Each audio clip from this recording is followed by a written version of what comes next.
Les Design Days ouvrent leurs portes aujourd'hui à Renan. Au programme des expositions, des conférences et la venue de grands noms du design comme Tom Dixon. Le tout au cœur d'ateliers industriels spécialement ouverts pour l'occasion. Isabelle Lapôtre, on vous retrouve sur place. Oui Virginie, nous sommes ici dans des ateliers construits dans les années 60. Patricia Lunghi, vous êtes responsable de l'événement, ici, les Design Days. Expliquez-nous un peu pourquoi le choix de ce lieu. D'abord parce qu'il faut toujours surprendre le public, ce qui n'est pas facile.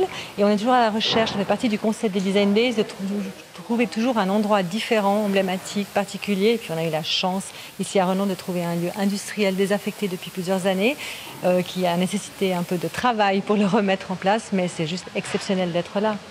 C'est aussi un petit peu pour rappeler cette mode, cette vague de l'industriel dans le design.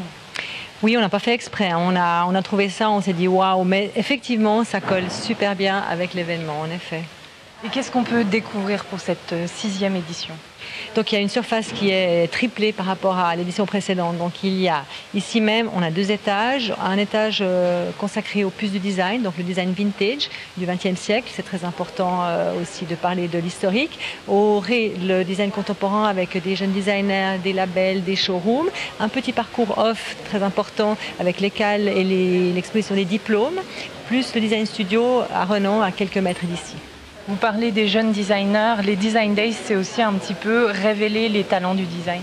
C'est notre vocation. Si vous me dites ça, je suis extrêmement contente, ça veut dire que ça marche. C'est le but parce qu'ils n'ont pas de plateforme, ils ne peuvent pas rencontrer le public. Ici, c'est le but de rencontrer des professionnels, des amateurs, de parler de leur démarche, c'est fondamental, en effet.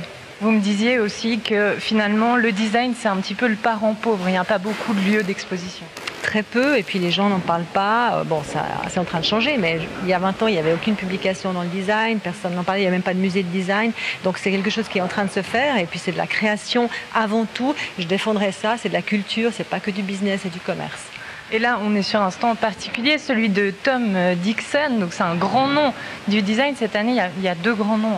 Oui, on est très fiers. Merci aussi, grâce à l'ECAL, d'avoir Tom Dixon parmi nous et Patricia Urquiola vendredi en conférence. Et 2 expositions liées, donc le stand de Tom Dixon et un tribute to Patricia Urquiola, aussi avec des pièces emblématiques de ces designers. Donc on va vraiment des jeunes aux très affirmés et aux stars du design. Donc pour moi, le spectre est complet. Ce qui est amusant cette année, c'est un peu le marché aux puces du design, parce qu'on a du design très moderne ici, mais aussi du design vintage. Oui, donc on peut acheter, c'est important de le dire. Vous pouvez acheter des pièces contemporaines, des pièces de design vintage. On peut faire donc tout le spectre des années du XXe siècle jusqu'au XXIe, jusqu'à la technologie. On a aussi des stands qui font par exemple du biodesign. Peu de personnes savent ce que c'est. C'est du design fait avec de la matière vive qui s'autodétruit. On peut le découvrir ici, c'est important. Et puis plein d'autres choses. Donc un peu l'histoire du design. Oui. Depuis le XXe siècle jusqu'au XXIe et jusqu'au futur. Merci beaucoup Patricia Lunghi pour ces précisions. Alors voilà, vous l'aurez compris, les férus du design, le rendez-vous c'est ici à Renan jusqu'au 29 septembre. Merci Isabelle.